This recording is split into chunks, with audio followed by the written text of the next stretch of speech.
Coscarelli only has one member of the hive. No, he has two members. It went up. The membership went up 50%. It went up 50%. Let me tell you something. I'm about to, and I'm going to reply one day. We call him Mr. Can't Get Right. Oh, hold on. I think I did something. Let me just go back and change that. Right. Okay. You mean I need to okay. Let me go ahead. Okay. Let me just go ahead and unpin that.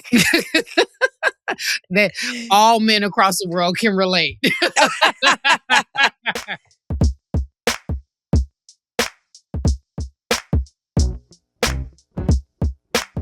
Welcome to Flagrant and Funny. Jemele is trying to start trouble right away. Cari, I'm innocent. I am innocent. So I'm in the comments. I love the comments. I'm addicted to the comments. Jemele reads the comments and doesn't reply. I at least put a like on the comments, which is what I've noticed. You don't even do that. I'll try. You're right. I'm being antisocial. Yeah. Meanwhile, you all up in them, but just don't tell them. And I love that how we talked about on the last episode, that married man, the Secret Service agent, tried to date me. and people trying to find out who he is. And one of the comments actually said, well, it's almost like, why wouldn't he try to holler at you? It's almost like, yes, we love AD, but we got Luca. I'm going to trade. My wife will understand. I was like, what are you talking about? Men are... This is why, Jemele, you've got the last good man on earth. But you know what? We have had that is called the what is it? The hall pass situation. Oh, well, yeah. Well, right. But everybody has to be involved in the hall pass. Like if I remember a hall pass situation essentially means that your husband or your wife will allow you to step out one time, as if that really happens, and say, okay, no problem. You can step out this one time because you've met someone you've had a crush on or you thought was attractive. Right. So it's usually a celebrity hall pass. Yeah. Well, yeah. Who's your hall pass? I don't have one. And the only reason why, there's not. There's a say that, y'all. I don't. Here's why I don't. And this is why the hall pass game, I think for women like us is one that we can't necessarily play. Is because we're going to run into the quote unquote hall pass because of some of the circles. But that doesn't mean the hall pass is going to want to have sex with you or take you out. It doesn't matter in theory. Like, yeah, if I run into Brad Pitt and I'm married, it doesn't mean he's going to be like, hey. Yeah, that's true. It has to be reciprocated. Yeah, like I can run into him all day long. Yeah, but so you acting like as soon as you meet him, they're going to be like, Jemele, give it to me. But what I'm saying is that we will have more opportunities to encounter anybody that would be on the hall pass. Like I'll take somebody who, even though I know he's a handsome man, but he wouldn't make my hall pass list. You sound like an abused wife. You ain't got no hall pass at all.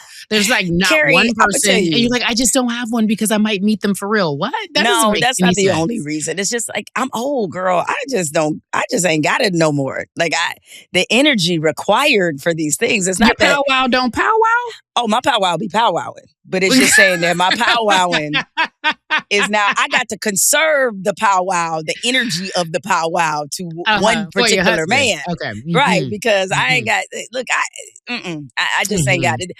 That's why I'm amazed at people who cheat, who are like married, already, married or deeply in a relationship. This is only from this standpoint. I understand why people cheat.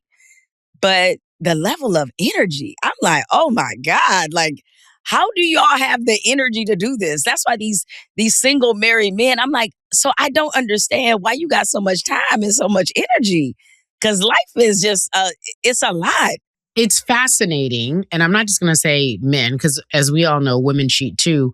But it apparently gives you new energy and new life where you can, make plans and you're excited about life again because I guess being in a relationship for a long period of time is boring to some people. They don't understand the monogamy of it all. I'm into modern monogamy, meaning... What is modern monogamy? Oh, dear friend. Meaning... educate me, I ain't in these. I'm like my jersey's in the rafters. So tell me what's going on. What's the new game? And that is a sad day that her jersey is in the rafters, guys, because we got stories for your ass. I'm kidding. So yes. Thank you, Buffy. She does have a hall pass. She just don't want to say it because she is a tortured wife and she don't want to get in trouble. I bet. I knew Buffy was going to do that. I bet she did. She gave us a joke. I knew she was going to do that too. Yeah, but I bet her hall pass is Idris Elba. And let me tell you, I have met him twice. Okay, it's not.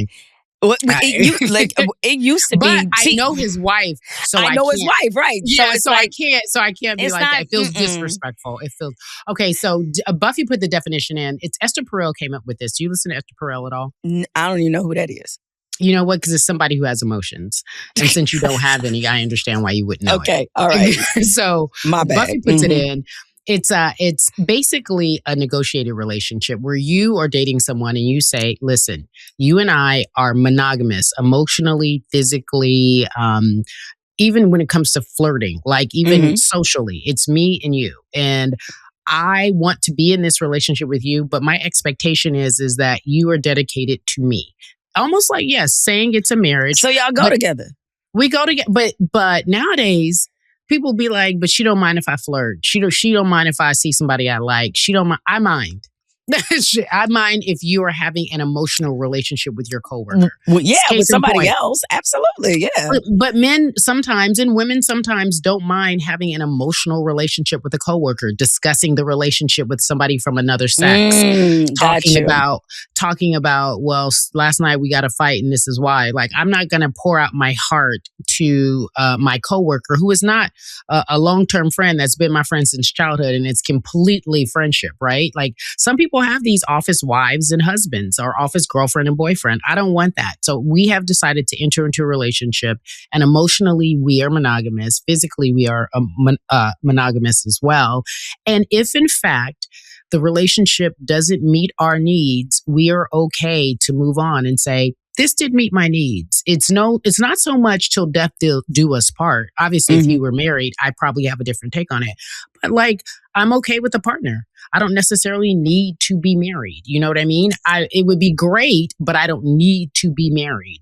So just so I understand this correct, is modern monogamy a step above we go together, but not marriage? It's like, yes, we go together, modern monogamy, marriage. Yes. Is it like that? Okay. I would go, yes. And if it does get to marriage, so be it. You know, you want to take those vows before God, you take them seriously. And I want to make sure, and then I'm emotionally available and aware and mature to do those things. So that's what I essentially would like to be. So yes, we go together. They just put a new name on it. We always got to be fancy. I was like, y'all go together. No, that's all that is. No, but in these days, it emphasizes personal agency, evolving together, open communications, and recognizing that relationships can be successful without lasting forever. Again, we go together. That's literally it.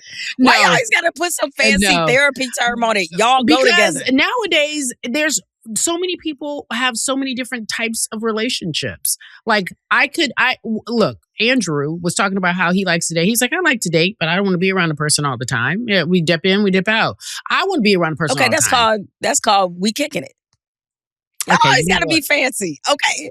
It's stages. It's the talking phase. Remember that? You know what? Yeah. Where y'all on the phone, y'all kicking, y'all like, you up. Okay. That's called dating. That's called dating as an adult. Okay. Okay. But we used to say we talking. All right. See, this is why the old stuff always works. So we talking. Old stuff don't work. It does. Like, we going out on our little dates here and there. And then when you start humping, when you start knowing each other biblically, then it's we kicking it. So it goes from are we talking to we kicking it. You're correct, Jemele. Till we go together. Till we get married. All right, fine. There you go. Fine. Okay. Modern monogamy. Also, what you're missing in those relationships is the emotional attachment, which you lack because you don't have feelings, and you need to go to the Wizard of Oz and get a heart. I need to go see that lady. You need to go see that lady and ask for a heart. Anyway, I do have a heart, but go ahead. But you hide it. deep. No, okay. It's hidden behind mayonnaise. You've seen the movie Love Jones, right? Yeah, I don't remember it as well as you do, but go ahead. So in Love Jones, Nia Long's character, Nina kicking it with Lorenz Tate with Darius, and when what's his name, Isaiah Washington, his boy, asked him like, "Oh, what's going on with you and old girl?" Talking about Nia Long, he was like, "Oh, we just kicking it." Right? And the reason why is like, oh, by the way, it's another level. It's kicking it and then it's kicking it strong. See, those are two different things. Because when you kicking it strong it's probably that version of modern monogamy that you're talking about. I don't want anyone to be like, are we kicking it strong? I am at this big age. I need you to explain what this is, what it looks like, and what you require and what I require. I need specifics. I am a journalist and I want it down. Yes. You ain't going to talk about we kicking it strong. I'm like, okay, you playing. You are such a dude. I don't see anything wrong with having okay, so you and Chalant King. What would you say? Oh gosh, that didn't even have a definition. We are. Oh, that doesn't have a definition, huh? No, because no. Let me tell you what he said the other day. We were on the phone. He goes, I saw something that reminded me of you. And it was like, there go my king. And then it's an image of a guy who's like her king. And then there's like two girls in the background waiting for their turn. So he was like, you don't mind, the way in which we hang out. I was like, no, I don't. I absolutely don't, because I don't have the capacity for that right now. And I don't. Okay. And quite not for him. You know what I mean?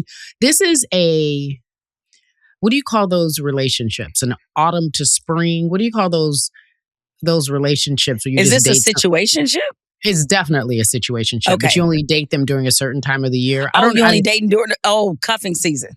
No, well, yeah, but because it's the spring, so it's too warm out. That's usually for the winter months. Yeah, it's we often make the joke that we're going to settle down and be monogamous in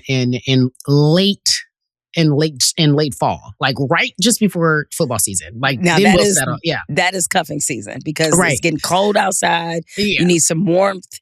Ain't nobody got time to be going out in negative 200, degree weather. Correct. I got it. Correct. So you and Chalant King, I think you guys are kicking it.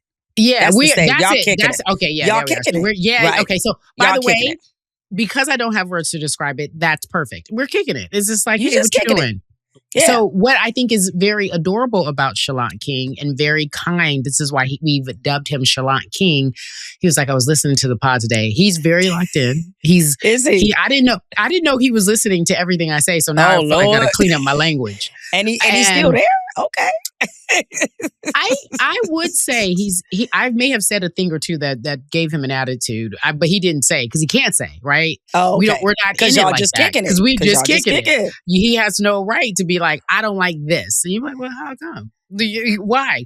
And he and I understand that, so we could go days without talking. Day here, day there. I talk to him. Oh, that's definitely just kicking it. Definitely. We definitely, yeah. Like we shoot a text. He'll send me a text every so often. Whatever. He's very sweet though. So like, no matter what, like if I call him out of the blue and he's like, "Hey, what are you doing?" "Oh, okay. I'm at a play. I'll call you back." Like he's very attentive. He picks up when I call. If he's doing something, I'm just like, that's just sweet. You know why? Because you're Chalant. And you know that's something that I'm going to need. Mm-hmm. But yeah, we're just kicking it. We had a great date the other night. Tell the public. Except for this is it. Like, he knows this too. So I'm not telling you anything I haven't told him. You're not speaking out of school. Okay. Yeah, so I'm not speaking out of turn to our followers. We went on a date. He took me to a Thai restaurant. I remember he picked it. Mm-hmm. And we talked for hours, right? That's the best part of our time. We talk about everything, life. I told him about the pod that day. I said I felt bad. I was making fun of Ian because I called him cheap, and then I said, but she told me don't worry because he gonna get me back. And then he was like, well, what do you think? How's he gonna get you back? And I was like, who knows? I said he's all for the shenanigans. So he had a nice little.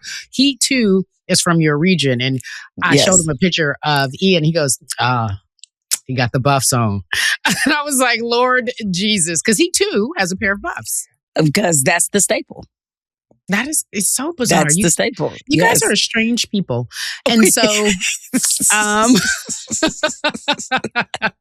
because I know what you're thinking. You're like, how are y'all so hood, but y'all wearing $4,000 glasses? Yeah, I'm just like, that's what I know what you're thinking. It's like a rite of passage. Yes, I think I've never seen Jalen Rose wear any, but I'm sure he has several pairs. Jalen got buffs. Yeah, he has. Okay. Buffs. Yep. Mm-hmm. Anyway, so then we because it was not far from my house because he wanted to make sure. Then we walked around the neighborhood and we were holding hands. It was just so cute and funny and loving and so kind. And I was just like, isn't this great? And then we hung out a little longer, and then probably by like 9, because it was like, okay, now it's time, we got to hang out. Mm-hmm. And I'm gonna just let that one dangle on out there. Continue with your story, my friend. I'm gonna just let that y'all can. We were watching do with that what y'all sports. We were watching some sports. I will say this. Mm-hmm. I think we both are in the same space. We like our own personal time. Do you understand what I'm saying by that? Gotcha. Mm-hmm. It's like, okay. You know what I mean? It's time for you to go. Well, I think we both are like, I mean, I feel like, oh, it's early, it's late, it's early. Like, we have things to do. We got to get up. We got to get our minds right. We got work. I want to look rested, all the things. And I was like, we just really are on the same page on a lot of ways. That's good. It's really, really easy. The only thing is, because of the age difference, I do believe that I have a different perspective. You know, I like them young. So all the young G's jump in the DMs. Oh, Lord.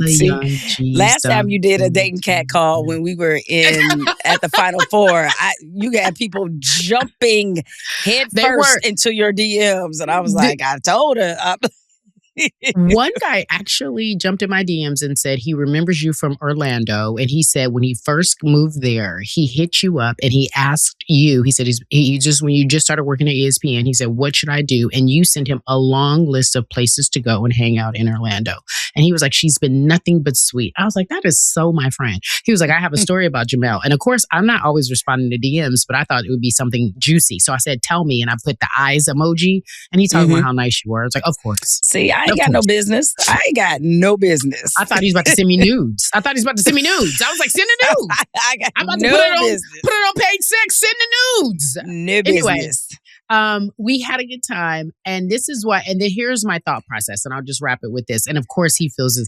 We do enjoy each other. And we always say this while we're hanging out. It's like, who jumping in the time machine? Because if we could really make this work, we would really make this work. But there's just too much of an age gap. And so it shows up in different spaces, which then puts us back in reality. And then we're like, this is a situationship. It's not a relationship. So that's where we are. And I really enjoy him though. He's a nice, because I could be mad about anything. You know, I've had so much go on within the last year or so, and he'll be like, let's talk about it. So his emotional maturity is off the charts for someone who is younger in terms of he's always there to listen. He's very curious. He's not just, it's not going over his head when I'm talking. He's like, tell me more, like interested, whether he's pretending or not. No, I'm kidding. But he's and I was like, that's so sweet. I can tell you, I can date men older and not have that. Because there is something about that generation that feels a little more emotionally available than like old school. Like, do you feel that way with Ian because you are a cougar? Is he more emotionally available than you are? Well, he is definitely more, yeah, I mean, yes and no though, because when like Ian has, whenever we talk about, you know, relationships and that sort of thing, like he was definitely Mr. Super Single. I mean, he certainly had like relationships, but I think like a lot of his friends, when we got married, they were like, oof, I'm really surprised he got married. Do you remember that time? I want to tell everybody, I'm sorry, I didn't mean to interrupt, but I did mean to interrupt. Do you remember that time we went to Vegas and we tried to get y'all married and he looked like he had swallowed, like Ian was ghostly white. We went to Vegas, y'all. Real true story. We hung out all night. We were in the casinos. We were spending money. Jemele giving out money to strangers. I'm like, we don't know these people. And we running around here having a good time. And we walked past the chapel. And Ian is the only person coming. I think I took you for your birthday, right? And to Ian Vegas? came. Was that time? I don't remember. It could have been. Anyway, so Ian was the only dude there. And we were all walking around, or maybe we were working. Who knows? Right. I don't know. But he was the only dude with us. And then we walked past this chapel and I was like, it's time. I said, you guys should just get married. Like, we're just here. We're already heading that way. And I was like, Ian, you ready? Ian was like, his eyes got so big while we were already, you and him were already heading in that direction. But I was like, you're right about super single, because when men that is a scary thing for a man. It's literally like the meme where the girl is holding the guy's phone and he's hanging off a cliff and she says, give me your password and I'll save your life. And he was like, kill me. I'll see you later. Kill me. But it's true. I remember it was a very notable Sex and the City episode about how men get married, their light just turns on, right? Like women are always kind of in that mode of, okay, is this going to the next level? Like we're always sort of thinking about marriage. Not every woman, but a lot of women do.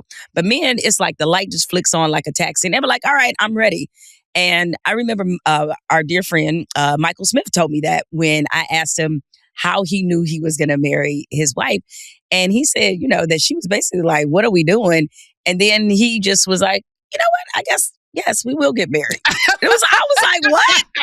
I was like, that's how you arrived at that conclusion? And I asked Ian the same thing, like, how did you know? Or when did you know? And he said he was in the barbershop and somebody in there asked him about marrying me. And he was like, yeah, I think I am going to marry her. I was like, ain't this something? Y'all are amazing. Yeah. Oh my God. They're so simple. We make it really more complicated. Really. They are so simple. But this is the thing, what I'm saying with Chalant King, it's so simple. I'm not even complicating it. I don't, there's no questions to be asked. None, he of me, none, and vice versa. We just accept each other as is, all moods. And then if it works, it works. And if it doesn't, okay, no big deal. You know what? But my prediction would be that if Chalant King were 10 years older, he would be head over heels in love with you. And I think he's probably a little bit in love right now. Oh. But he just, I think he's probably a little bit, I think he's in I think he's in some serious but he's just preventing himself from going there because you guys have established rules of engagement. And also, I think if he was more established, I think that's what his big concern is. Because, I mean, he's doing pretty well for himself. Sure. But I think but men like to be the bosses, right? And so I think that comes with certain obligations. You know what I mean? Okay. Got you. And so I think that's what his concern is also, just like my personality, and which I can understand, but I'm chill. Like he the boss. Like I let him be the boss because I don't want no problems. I'm like, you want to be the boss? You be the boss, babe. You want to be the boss? Tell me what to do. Tell me what to do, babe. Whatever you say. I think that phase of my life. Our producer Buffy is getting nosy. Did you see her in the chat? She said, "What is the age difference?" You're ignoring. I saw that. And just so everybody is aware out there, he can vote. He can buy a drink. Okay, he can rent a car without needing a cosigner. Like he's not in his 20s. What is wrong with you? That's what I want people to know. Like, but so they're not out here you thinking, basically got him at 24. You're like, he can rent a car. How old do you need to be to rent a car? You can rent a car, but like 25 is with most cars. Like you can. I don't think you can rent a car under 25 without a cosigner. Okay, so like he can do all the things. He's well past that. He's well past that. So people don't think we don't hear it. If I'm honest, if he had like 5 more years on him, this could be like a thing. 5 more years. This could be a thing. Buffy says it's called the young renter surcharge. Thanks, okay, Buff. So he doesn't need that. All right. You swear. He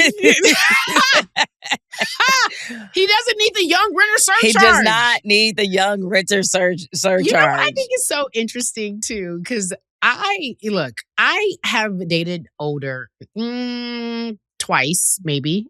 I haven't had that many relationships for various reasons, but I've dated older twice.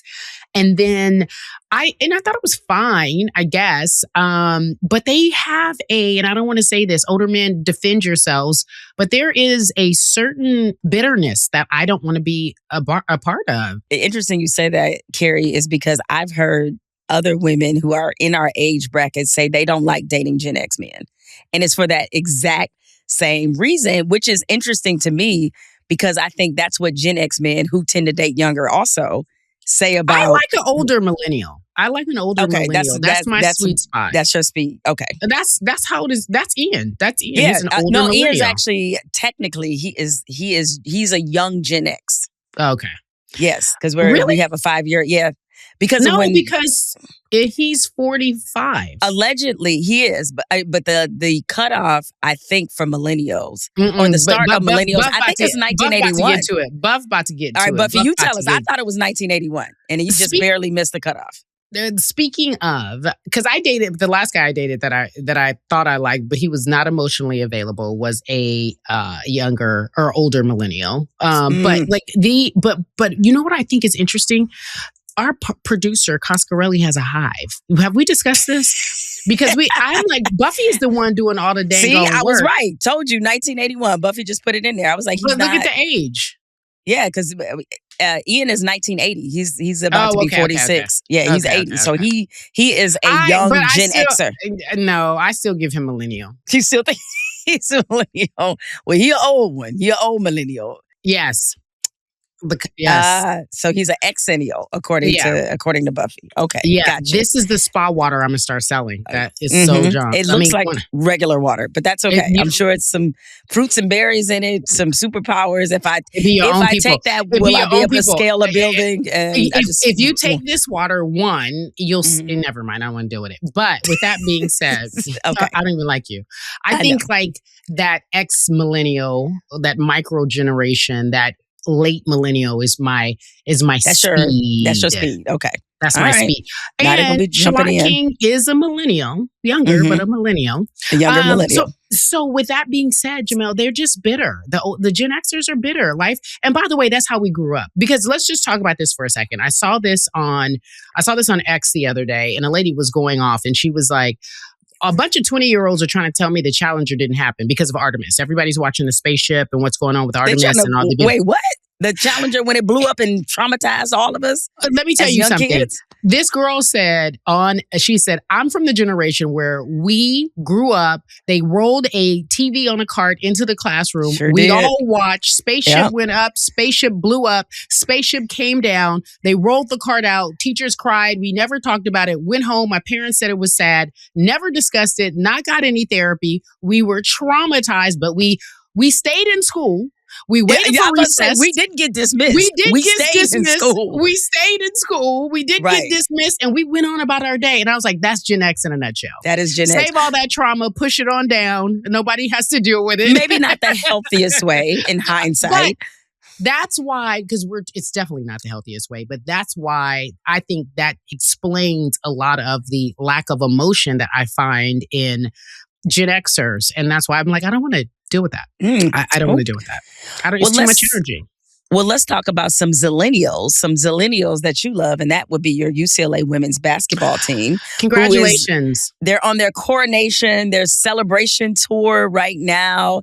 They were on Jimmy Kimmel. Don't they? Don't they look good? Don't they look good? Okay, so I got a call on Monday night or text Monday night. Did I want to come Wednesday? Because they're going to have like a pep rally of sorts. We're not having a parade, but in lieu of a parade, everyone's going to meet at Pauley Pavilion and rally and talk about all the great things. And I was like, okay, that sounds great. Because Jemele's like, you should go. It's a lifetime achievement. I was like, oh, let me find out what it's really about. So it's about 45 minutes. It's going to air on the Big Ten Network tonight at 6 o'clock. Okay. And they're just going to have various speakers, everybody 2 to 3 minutes. And I was like, okay, I'm not flying across the country for that. That's just too hard because I have to turn around and be back in LA next week, as you will know. And so I was like, oh, okay, I'll make a video. And they were like, yeah. And let me tell you who else is making a video. And they went down a list of people. Ooh, because y'all got some famous folk that have gone there in addition to yourself. Yeah, I don't necessarily know if everybody goes there. But Stephen A. Smith is making a video. Well. Okay. And myself and I forget who else I was told. Ann Myers, I think. And I'm sure it's going to be a ton more other people that they've asked to do it. But they're just, and then they'll have other people come up and speak. Whoever's into. I hope they get a lot of great people. bummed I can't be there, but I'm going to watch it on BT, Big Ten Network. And there you go. Congratulations, ladies. Yes. They were on NASDAQ, right? You saw the NASDAQ, NASDAQ billboard. They did Jimmy Kimmel. The Lakers honored them. Lauren Betts said LeBron made eye contact with her. She was excited. I saw the video about that. and I just thought that was so cute. I'm like, LeBron, you better have gone up and said hello and what's up to these ladies. More than eye contact. You better be like, congratulations, you guys did something amazing. Yeah, because that's the only chip LA done seen well, that's not true. The Dodgers won. That's the only basketball chip we've seen in a while. You know what? One of my favorite, and people can look it up online, is when Jimmy Kimmel asked them if Trump had called them.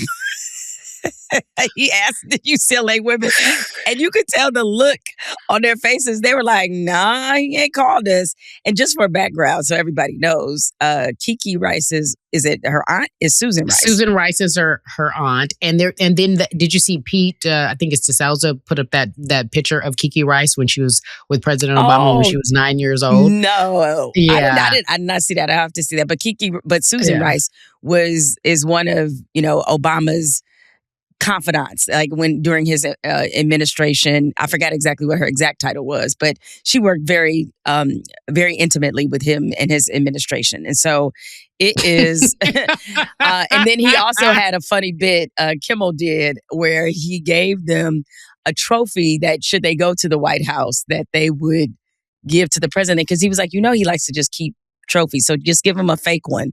And it was very funny, but you could tell they looked a little uncomfortable. Because they were like, we were told not to talk politics. They like, don't bring us into that. And she was like, Kiki, like, don't bring me into it. Like, everybody's like, don't bring me into that. Yeah. And I would not expect the president. I expect him to stay on brand and not invite them to the White House. So I don't even think they have to worry about making that decision. Oh, God. But they've thought about it, though. You have to think about it because the Dodgers were invited, too. And remember, early on, Dave Roberts the manager was like, we're going. And it was like this back and forth because of ICE at the time and this is spawning into a conversation I didn't know we were going to have, but a huge portion of the Dodgers fans are, they were Latin. Living. Yeah, they were living. And they were upset. They were like, wait a minute, we support, it's a whole thing. Yes. So congratulations, ladies. I'm really happy for you. I think you deserve all of this time and attention.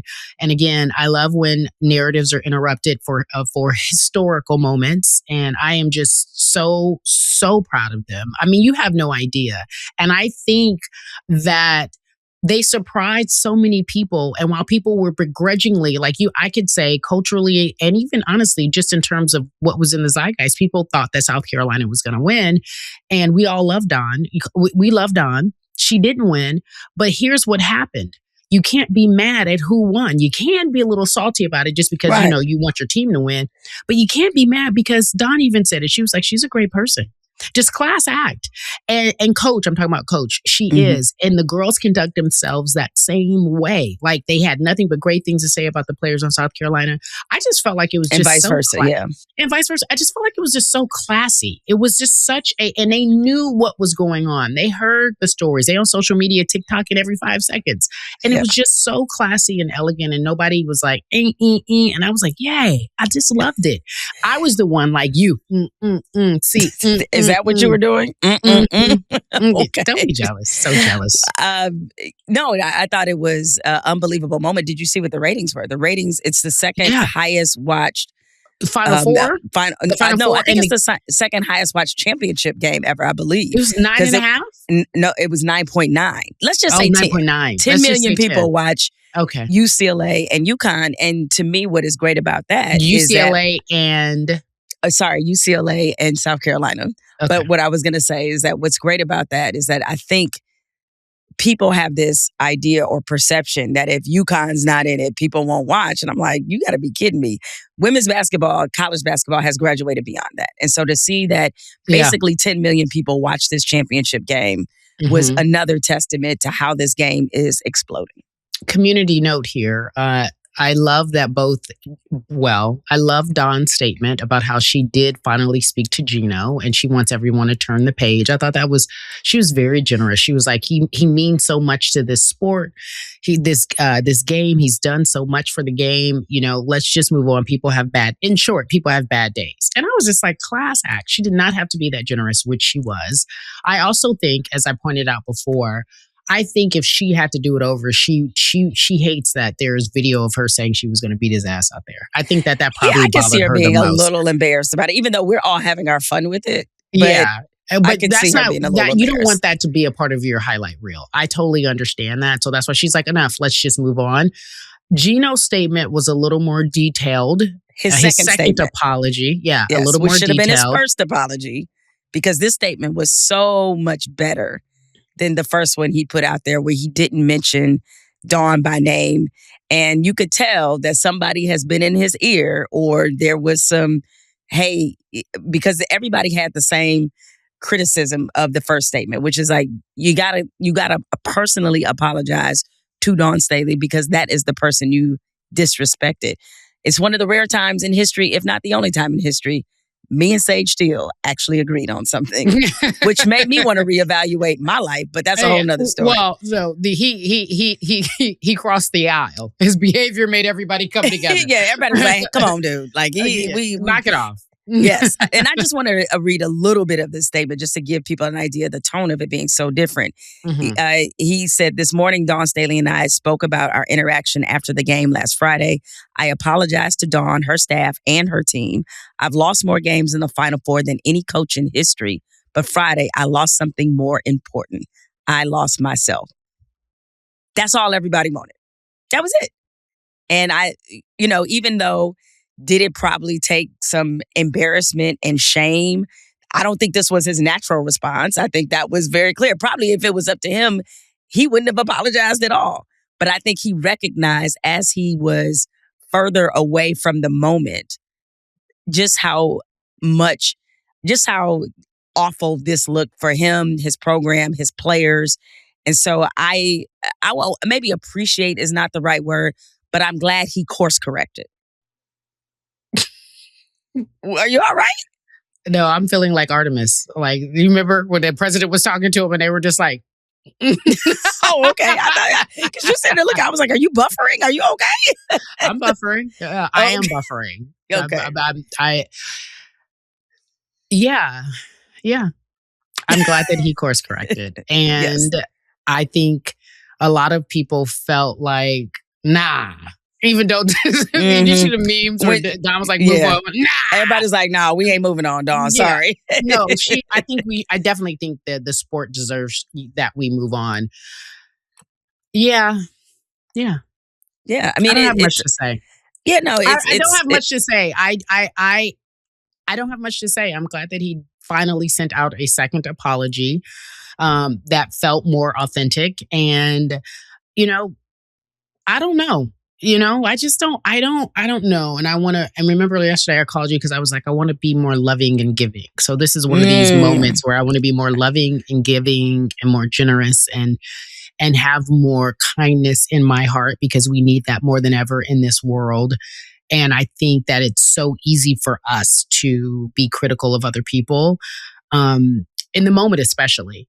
And I am definitely extending grace, but I can also hold space for behavior that is bad. You know what I mean? And so I understand, yes, you apologized. And again, you want to be better, and you knew what that cost, that moment. You don't want that to be a part of your legacy. And yes, we'll move on.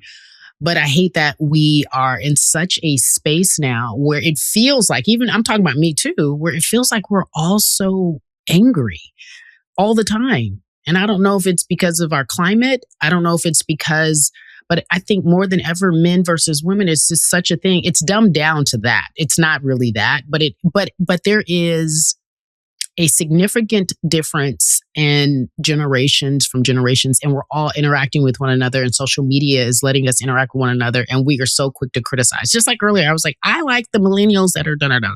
I don't like Gen X, da-da-da-da-da. And I think it just speaks to what's going on with human nature, and we just need help. I mean, I want to, you know what I want to do? We all need to go see that lady. Is that what you said? I want to unplug the earth, and then I want to and just plug start it over. back in. Just start over. I want to start over. Speaking of unplugging the earth, I was excited for, this didn't unplug the earth, but I was excited for Angel Reese. So we're hearing that Angel Reese, we now know. I think the news happened while we were actually doing our Monday pod. Right. And it just happened toward the end of it. So it's like we couldn't get into it the way we wanted to. Yeah. I am, and congratulations, Angel Reese leaving Chicago Sky, going to the Atlanta Dream. We're under the impression that the Chicago Sky, from everything that we heard, ownership isn't that great. I do want to say something though. I've met one of the owners, and she's a part of Dwayne Wade's ownership group. Right. And I hate to hear that ownership is not that great. And I wonder if it's the majority owner, just to be clear. It's the majority owner that people, it's a fight right now between the minority owners. So like D Wade is a minority owner and the majority owner. They feel like the majority owner is on some scam shit and that he intentionally devalue their shares, their percentages to boost his own. So that's what that legal fight is about. So just so people are clear, because they're like, well, what does D Wade think of? I was like, he's in the minority ownership group.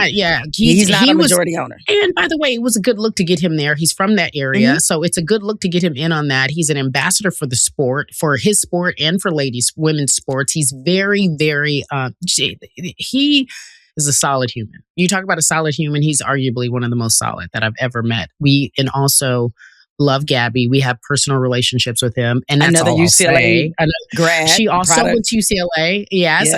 They used to always call me and be like, can you get Gabby to come to a game? I'm like, well, okay, I'll try. I don't know what I can do. I can tell her. Sure. Right.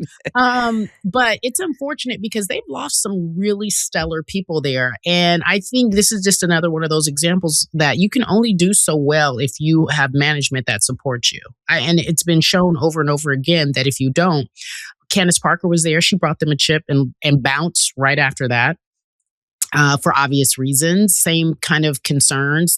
They had Teresa Witherspoon. She was there. Had Kalia Copper. They've had a long Kalia Copper. They had her as a coach. Sylvia Fowles. Sylvia Fowles. They fumbled a lot of players. They fumbled players and also the head coaching area. In fact, I think you know what I need if we're going to talk about this? I really need the WNBA to start rewarding their former players and giving them more opportunities to coach. And I don't think that they are doing that. They give them one look and they don't get enough time to figure it out. Like give them enough opportunity to figure it out. Like they don't give enough time. Like, of course, maybe your first season may not look good and you may bump heads, but give me enough time to figure it out. Like people can't show up and be perfect. People can't have a Flagrant and Funny podcast that's very funny right away and very flagrant right away. It just takes some time. You got to just find your space. And I hate to hear that because word on the street is, speaking of Teresa, she was up for the head coaching job for the Liberty. She didn't get it. They gave it to someone else. But then she also thought that maybe she'd have a spot on the roster as assistant coach and it didn't work out. And I'm like, I wonder why that is. You know what I mean? I wonder what that is. Go ahead and you give me your thought I can't process. speak to that specific situation. You have more inside info than I do. But what I do see is a pattern beyond just former players. But it does directly impact them because that's the group in the candidate pool we're talking about. I don't remember how many openings it was this past offseason in head coaches. I think it was 6 or 7, and not a single Black woman was hired. They're starting to look like the NFL, okay? And I think, and right now, I don't think there's, I'm trying to think of how many Black women head coaches there are in the WNBA right now. I was like, I don't know that there's any. I'm struggling to think because old girl in Seattle, she was fired. They too have a lot of issues. Yeah, they have some internal issues, correct, franchise-wise. But that is the part that is really disappointing is that Black women make up over 70% of the WNBA. And to not have a Black woman who is a head coach is embarrassing. Yeah. Yes, Noelle Quinn. Thank you, Buffy. That's who was fired. And so, Buffy, can you look up? We need a Buffy Hive. They giving Coscarelli all his points. Can we get a Buffy Hive? Buffy with the notes. Can you tell me if there are any black women head coaches? I feel like there isn't any. Yeah, because I'm going through the Rolodex of trying to think of who it might be. And I don't think so either. And we mean black. We don't mean like other. Just said it. Currently, no. Okay. What does that mean? Like, I don't think people realize how truly embarrassing that is, and it speaks to what you're talking about. Teresa Witherspoon, who was doing really good for where the talent level was with the Sky, the season that she was there, and for her to not last beyond one season is crazy. And so there are other people's names who come up in the pipeline, and it's like, why aren't Tanisha Wright? She also didn't get a lot of time. Why are black women who make up the fabric of the game unable to get head coaching opportunities? Why are former players? Lisa Leslie talked about it. About how like, because Lisa's been trying to do that as well. She's been trying to do that. Mm-hmm. This resurgence of the WNBA has helped Lisa in a lot of ways and has given her a lot of different looks now, which is great. But I do believe, much like the world that we live in today, it's just a reflection. 300,000 black women out of the workforce, at the hands of Doge, let alone, it's just like, we not it no more. You know, black girl magic can no longer be celebrated in that way. And I feel like this is just a echo effect of everything that is happening in the society. Yes, black women have jobs. We see black women with jobs, but it is a certain type, is a certain style. I think that's why we all rooted for Dawn Staley, because she is so authentic and represents so much for us culturally, and the way in which she goes about her job. You know where her heart is. You feel that. But I don't know, man. I think it's really, to your point, it is really disappointing, and there has to be something there, because it's deeper than that, though, Cari. Because everything you said is right. But if you look across the landscape of sports, it's a reflection of society, and it's a reflection of the black experience in America. And the black experience in America is they love our labor. They're not comfortable with our leadership. That is the experience. 100%. That's and what the reality is that it's because, and my friend has this saying, you taught him how to write. Now look what's happened. So here's the reality. You often say that too, but you will be afraid of something that you're not familiar with. I don't know how exhausting it is to keep making people comfortable. And so because there is it's one being a woman, right? Like that's a tough ask period, right? Just being a woman. And then there is this idea of our leadership not looking the way that corporate America wants it to look, or our leadership feeling like it is threatening. And I do believe, and while I don't have a lot of say, but I do believe that Teresa probably, I'll just use that as an example, didn't get a position because if I'm the head coach, I'm a new head coach and I'm just trying to figure it out, her presence might feel intimidating. It may have nothing to do with the fact that she's a black woman, but the idea of this legend who did so much for this franchise. Because players love her too. So very easily, if she you're can a have new the coach, ear of the players. She can have the ear of the players. Yeah. Mm-hmm. And they don't typically, a lot of coaches will not hire coaches that they feel like might be better than them. Because if the shit goes down, they know that management and ownership is just going to look down the bench. Or if they run into trouble, and you need loyalty. Your replacement. You need loyalty. You need loyalty above all. Like you really do. So I think there's a couple of things that play here in that situation. But if you're a head coach, like if I'm a head coach, I'm hiring you, you got my back. And can't nobody whisper nothing to you and you not have my back and take care of me and vice versa. So I understand that as well. But to your point, they love our labor, but that's a bar, but our leadership makes people uncomfortable. It's unfortunate because it's exhausting, and I don't want to get into that. I'll get mad. I told you I want to stay happy. You always bring up. Didn't I just tell you the other day? I don't mean to rile you up. Did I just say I wanted? You got me riled up. You know I got a heart issue, and I told you. I know, but stay happy.